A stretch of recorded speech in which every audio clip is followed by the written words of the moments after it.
menghisap darah bumi. Angkat tanganmu atau kau akan mati terbunuh. Kini pajak bukan sekadar pajak. Kini cerita hatiku ketika aku tidak bisa menjerit seperti mereka. Atas nama Ibu Pertiwi, kepada bumi yang kami pijak, kepada langit yang kami menjunjung, kami bersumpah akan kami donorkan darah untuk bumi yang mulai kausan. Kiranya mencabar cakrawala menikam pribumi yang tidak bersalah, merajang menghancurkan demokrasi yang terlena, hanya untuk mengunyah habis isi buminya. Dan untukmu yang ahli dalam dusta, apa kabarnya dan Tuhan? Aku hanya bergurau tersadar bahwa pembantu tak punya hati. Dan untukmu, kalian pemimpin dalam negeri, penghafal demokrasi, penyalur proklamasi, tapi apa? Hanya pincar dalam berbicara.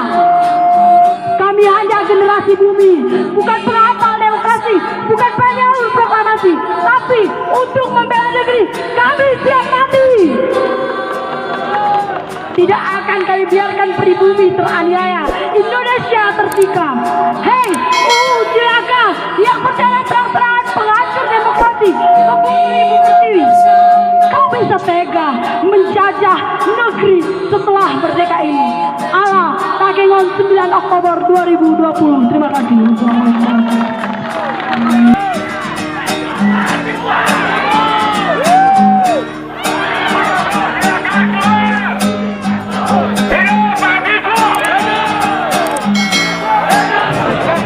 Hidup mahasiswa.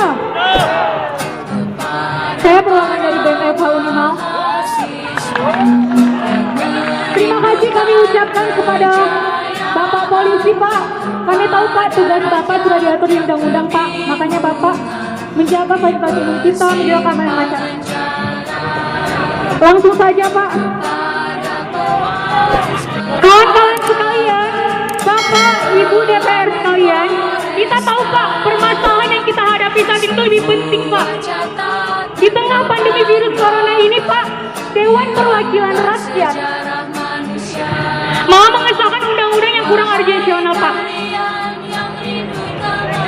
Sesuai Undang-Undang Dasar Pasal 1 Ayat 2 menegaskan, pemegang kekuasaan tertinggi itu berada di tangan rakyat, bukan di tangan Bapak DPR, apalagi di tangan Ibu Puan Maharani, Pak. Tindakan DPR yang tergesa-gesa ini, Pak, dalam mengesahkan undang-undang yang kurang urgensional, ini patut kita pertanyakan, Pak. Dan kami secara tegas menolak undang-undang Omnibus Law yang RUU Omnibus Law yang telah disahkan menjadi undang-undang dengan alasan kami menganggap, Pak, bahwasanya RUU tersebut masih cacat formil, Pak.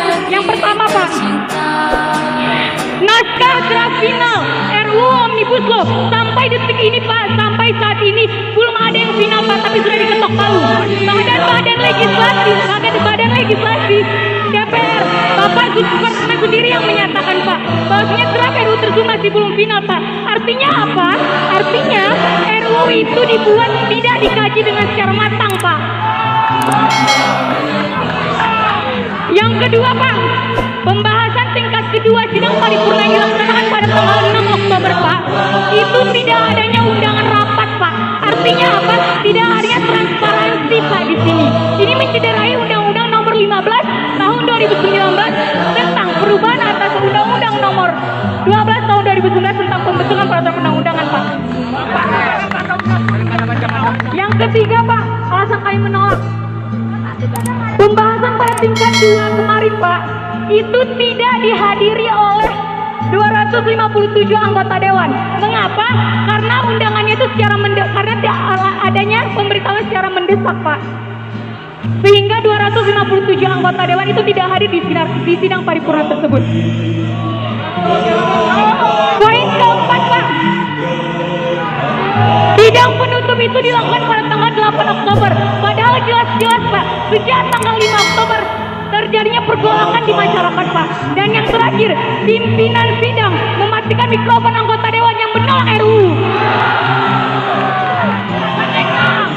Kita semua tahu, Pak, Bapak Ibu yang duduk di DPR sana semua tahu Pak, bahwa ketika dalam pembentukan peraturan perundang-undangan itu kita harus melihat asas Pak. Dan di sini kami melihat bahwa pembentukan RUU Omnibus Law itu tidak diindahkan 3 asas Pak. Yang pertama, tidak adanya asas kejelasan rumusan. Kenapa? Sampai saat ini belum ada Pak draft RUU yang final Pak. Tapi sudah ketok palu kan Pak.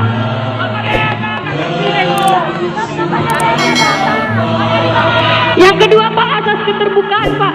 Bukankah di dalam pembentukan suatu RUU itu harus melibatkan masyarakat Pak? Tapi sampai saat ini masyarakat tidak terlibat dalam pembentukan RUU tersebut Pak. Maka dari itu Pak, Bapak DPR yang telah kami pilih dan kami percaya sebagai Dewan Perwakilan Rakyat, bukan Dewan Pengkhianatan Rakyat, apalagi Dewan Perampok Rakyat, kami mohon kepada Bapak Pak, sampaikan aspirasi kami Pak ke sana Pak. Kami meminta dengan tegas kepada Bapak DPRK Aceh Tengah yang mewakili Pak untuk pergi Pak, berangkat menyatakan penolakan terhadap RUU Omnibus Law ini dan mendesak Presiden Joko Widodo untuk mengeluarkan perpu terhadap penolakan ini ya Pak. Terima kasih Pak. Hidup mahasiswa, hidup rakyat Indonesia.